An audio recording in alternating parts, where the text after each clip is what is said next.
Padala. So, yun mga tusok ko. Nalagyan na ng rubber yung iba. Ayan pa yung iba. Ito yung mga mahaba. Ayan. Spur Fishing Philippines. Ayan. Spur Gun Philippines. May rubber na po. So, yun mga tusok. PM lang po sa ating Facebook page. Bungo Spur Gun kung gusto nyo po mag-order.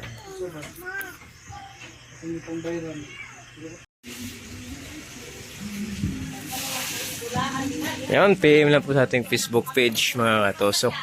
Bungo Spur Gun mga katosok ang ating Facebook page. Yan, ito yung mga order na po ito. Ayan. So yan mga katosok. So nagpapacking kami para papadala natin. Ayan. So, mayroon pa tayong available mga katosok. Ayan. So PM lang po sa ating Facebook page mga katosok. Bungo Spur Gun po sa gusto po mag-order. PM lang po. Ayan. Ating Facebook page, Bungo Spur Gun. So, yung profile po niya.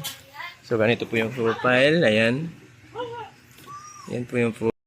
So, ayan po ang ating Facebook page, Bungo Spur Gun. Ayan mga toso. Ayan, PM lang po sa ating Facebook page, Bungo Spur Gun. Sa gusto po mag-order. Ayan po. So, kahapon nakapagpadala na kami ng nasa mga 30 piraso. So, may ito ibabalik pa namin. Ayan. So nagpa-packing pa kami. Ayan.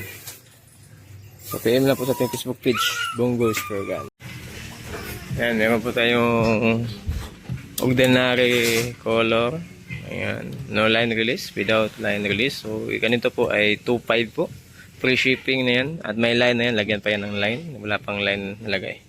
So lahat ito ay lagyan pa ng mga line. So ito 70 cm natin, oh. Ayan, 70 cm po ay trigger to van hold na ito. Ayan.